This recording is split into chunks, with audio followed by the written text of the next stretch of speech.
Florence Petit. Vous êtes généticienne, vous faites des consultations maladies rares, vous faites des diagnostics, alors malformation, déficience intellectuelle, prédisposition au cancer, etc. Vous, en plus, vous avez à gérer, à absorber, à traiter la culpabilité éventuelle du patient. Expliquez-nous votre pratique.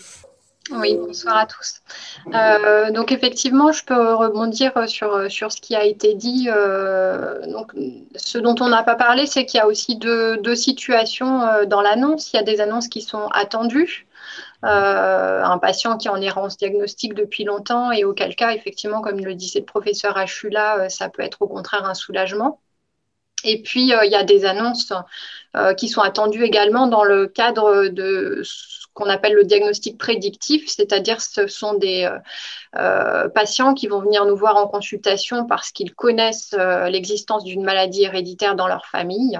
Par exemple, ça peut être une maladie à révélation tardive, des cancers d'origine génétique ou bien des maladies neurodégénératives. Et le patient vient justement pour bénéficier du test génétique et savoir s'il est à risque ou non de développer cette maladie. Donc, dans ce cadre-là, dans le cadre du prédictif, c'est des annonces qui sont très encadrées puisque avant de réaliser le test génétique, le patient va bénéficier d'un encadrement psychologique. Donc l'annonce va se faire en présence du psychologue et puis il y aura également un suivi post-annonce, d'ailleurs quel que soit le résultat, qu'il soit favorable ou non.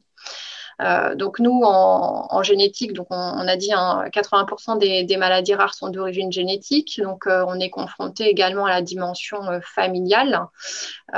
Donc en ce qui concerne cette dimension familiale, l'annonce peut certaines fois avoir entre guillemets des points positifs, c'est-à-dire de pouvoir donner ce qu'on appelle le conseil génétique. Est-ce qu'il y a un risque de récurrence de cette maladie pour un couple qui a eu un enfant atteint?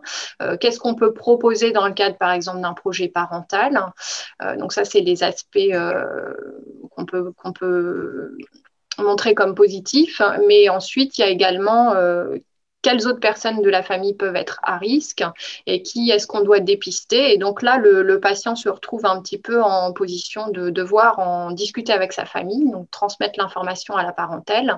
Donc c'est des patients qui sont déjà éventuellement fragilisés par une annonce et qui peuvent être en difficulté avec cet aspect-là. Donc là, effectivement, on va accompagner dans la mesure du possible les patients, éventuellement en leur remettant un courrier qu'ils peuvent transmettre à leurs apparentés. On a l'accompagnement des psychologues également pour savoir comment aborder ces éléments avec les apparentés.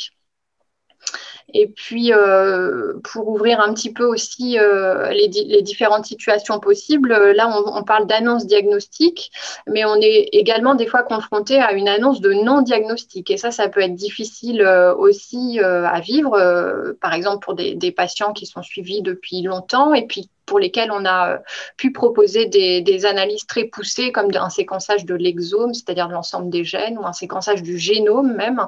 Et malgré cela, malgré ces analyses très, très poussées, certaines fois, eh bien, on n'a pas de diagnostic. Et finalement, ces consultations-là d'annonce de non-diagnostic peuvent être aussi difficilement vécues par les familles.